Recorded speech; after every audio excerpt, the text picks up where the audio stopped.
and welcome. My name is Evgeny Rusakov and you're watching TVP World interview from Vilnius. On the 10th of September, the Lithuanian Parliament began its autumn session. It is worth noting that this is the last session of the Parliament in its current composition. To discuss the plans, upcoming works and challenges of this autumn session, we are joined today by the member of Lithuanian Parliament, Lukas Savickas. Hello, Lukas, and thank you for joining us today. Thank you for inviting. So, before we start discussing this new autumn session of the Lithuanian Parliament, let's take a step back and take a glance at the previous spring session. So, what major works of previous Lithuanian Parliament session could you stress out? Well, it will not come as a big surprise. A lot of focus in the previous session, naturally, the one which was still not in midst of election mood, was focused on geopolitical realities, on ongoing war in our neighborhood, and on making sure that Lithuania's defense budget is matching up to all the needs that it needs at the moment to make sure its safety and security. So naturally, based on that, we worked a lot on income sources that was necessary to build and structure, and accepting necessary laws into action to create State Defense Fund. This fund was created, including many different additional new taxes, new incomes. Some of them were solidarity taxes paid by banks and other sources as well, but that managed to be a very successful approach. It built us into the numbers which allowed us to reach something which was very close to and exceeding the 3% of GDP margin for defense, which is a very important step moving ahead. A lot of parties discussed a lot about just matching 4% of GDP blindly, but most parties agreed that the percentage is not the goal in itself. We had to discuss and agree what sort of defense measures are critical, most important ones, and then we have to match that with funding necessary to implement that. And I think that was more or less the agreement was struck in the previous session. By the way, what defense issues could you say that those are really critical? So in most cases, we had a very wide agreement in, I would say, 3 areas. The first one was in relation to making sure that our air defense system are implemented and matched as soon as possible. The second one was focused on our capacity to accept German soldiers coming into Lithuania, which is a critical part of our joint NATO security element. And then third was the necessary investment into our soldier. I think everybody knows that whatever equipment is provided, first and utmost, it's most important to make sure that we have well-prepared, well-qualified soldiers to use that equipment. I think that was the critical part everybody agreed on. Okay, so I'm just interested, percentage-wise, how much time do members of Lithuanian Parliament spend on discussing some international issues and then domestic issues? Is it 50-50, or what would you say about this? I think that every person in every country, at least in every democratic country in the world, knows that domestic issues are always the ones which take most of the time. And I'm very glad to say that on the most important things in terms of defense, in terms of foreign policy, we have more or less a very widespread agreement among the most parliamentary political parties. So those debates are not so much in the open. It doesn't take so much time as the domestic issues. In terms of domestic issues, of course, we have much wider disagreements, much stronger debates, and these debates are typically the ones which are most interested for the population to listen as well. Okay. So let's move on then. How do you see main Lithuania's political challenges in the Baltic states and Poland region in particular, and worldwide in general, during this upcoming session? Well, there's a few directions that I would say this topic goes. First is we have shared and very similar security concerns. While the war in Ukraine is ongoing, while Russia's efforts are still quite strong, but also this impacts us Quite recently, we had a Russian drone entering one of our neighboring countries' airspace. By saying us, you mean Baltic states and Poland? States and Poland. This means that we have to have immediate, shared, and common air defense systems, which have to be put in place as soon as possible. So I think that one line is very clear what we have to do. The second one is the Baltic states and Poland. We have to be those countries which work as closely as possible together with our Western partners, and we have to shift this agenda from just assisting Ukraine in their effort to fight and to resist Russia into assisting Ukraine to win. And it is a very big difference. Once we can work together with our partners and have a common agreement that we are here standing together with Ukraine until their victory, then the whole momentum is going to shift. So naturally, that the biggest concern for our region, for the Baltic states and Poland, is of course to coordinate our immediate security concerns, to make sure our security is in place, and also to work together to work with our Western partners to get them in line with our argument. Okay, so you've already mentioned this defense and security topic a couple of times, so I have to ask you about this. It will probably be one of the key issues for this autumn session, which is no wonder. And what could you underline regarding this one?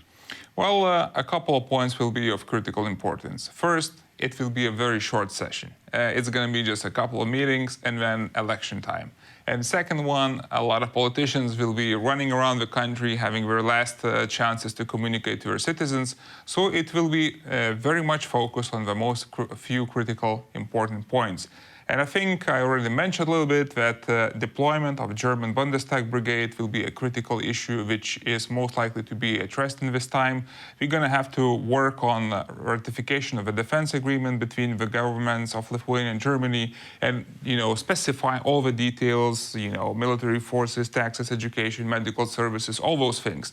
This needs to be worked out. And I think that will be one of the most critical points that we will discuss this autumn session, besides all the other more domestic issues which will be on the table. I've read on the news, and I have to ask you this. According to the plans, Lithuanian Parliament is planning some changes to the electricity law, and that is linked again to national and energy security this time. Absolutely. So could you please shed more light on this one in specific? A lot of very important decisions were already made. So Lithuania is on a very strong and clear path to energy independence. It also is on a very clear path on green energy. So we can say that we're striving, and we have laws in place which already specify it, that by 2045, Lithuania would have to become a climate-neutral country. By 2028, we would have to produce 100% of electricity from renewable energy sources. That means we have a lot of things to do in a very short period of time. So things are happening quick. We have many companies stepping in. We have legislation which allow producers, so basically consumers that also produce renewable energy on the rooftops and many other things.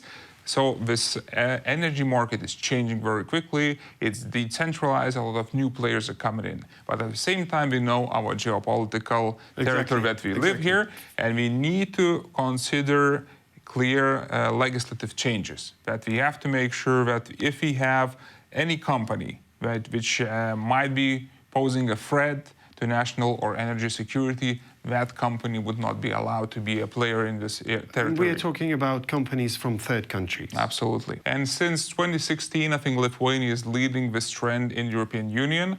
While I was still working in the government office, we implemented at that time also quite new and fresh legislation which said that if there's any new investments into national security areas or specific infrastructure which is important for national security, that each investor, each company would be screened and evaluated. So I think this is building on that and then continuing in this effort. That is the main concern, I think, of this legislature, which will be on the table very quickly. Okay, so again, Ukraine, we already discussed it a bit, but I'd like to let's get a bit deeper. So what kind of upcoming works has Lithuanian Parliament foreseen for this autumn session regarding Ukraine?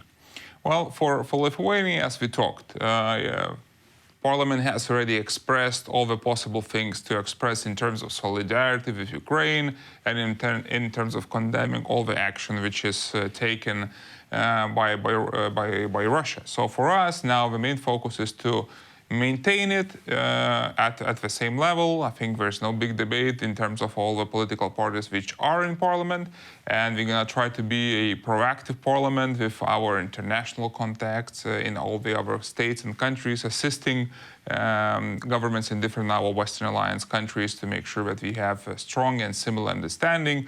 Exchanges between the parliamentarians will be very active. Myself, I'm a delegate at the Parliamentary Assembly of European Council. So in that format, I think we will continue all the efforts to stress all the actions which are illegal in terms of Russia and all the support mechanism which is necessary to make sure that Ukraine has all the necessary resources and political support to continue the fight. Then there's my next question, because as we've already said that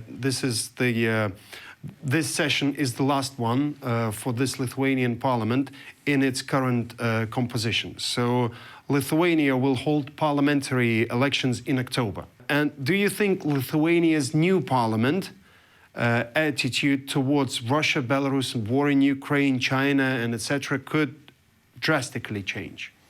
It is a very unlikely scenario. Okay. In terms of having drastic changes. This government had some decisions in terms of foreign policy which surprised quite a few within the national politics, also international. We had a very strong stance in terms of leading the fight in terms of China.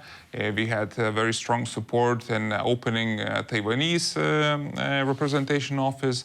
And all those efforts created more debate in terms of political deviation, which was not so common in Lithuania. But at the same time, I must say, while political parties mostly disagree in terms of how those changes were expressed, there's a more or less a shared understanding that this is the right direction to go to. Lithuania is a very strong, value-oriented country in terms of foreign policy. We want to see this leadership expressed in all the multiple formats, and I think it's quite unlikely that a drastic change will be happening. However, in these upcoming parliamentary elections, we do have... You're just literally reading my lips, because this is my next question. Yeah, go on, so go please. for it. Go yeah, for no, please go on. However, in this upcoming, yes. Exactly. So in these upcoming elections, we actually do have quite a few challengers, new political figures with their political parties or movements, which are raising serious concerns, exactly. at least for me. Exactly. Yeah. I just had a political debate with one of those candidates who questioned if it would not be wise to organize a referendum for the membership in NATO. Okay. And that is really? A very serious concern from my behalf, that this is an actual politician participating in a debate. So hopefully that will not be a successful candidate in these elections. And that is why it is so important to mobilize our electorate to come to elections, because there's a small segment of the society which want to, to do some protests in terms of voting and express their disappointment with the current policies. And in most points, I would agree. I also, as an opposition member, have many disappointments which I would like to express in terms of ongoing, especially domestic policy in Lithuania of this government. However, this is the time when we have to pick a very reasonable choice in terms of who's going to be entering this parliament, because of important geopolitical situation which requires mainstream political parties with good international contacts to be able to lead the way in standing strong with our Western partners, in standing strong with Ukraine, and having a very clear-oriented foreign policy which builds a strong support across the aisle in the parliament, but not create more divisions within it. This is not the time for it. So literally, you have some concerns, but you don't see any, let's say, big drastical change in the overall course. Well, this is maybe a little bit of hopeful wishing, but because as a politician during election time you have a chance to communicate directly with so many citizens, I do feel that there is a clear indication for a political change from center-right to center-left. And we can hear that on both sides of the aisle, there are some radical new players, raising some voices, and society is reacting to it. But the clear question about them is, will they be big enough to reach the 5% threshold, which is necessary to reach and become a member of parliament? And I think for most cases, and I hope as well, that would not be the case. Okay, let's hope for the best then. Thank you for joining us today, and I hope to see you after the elections. Thank you. Thank you.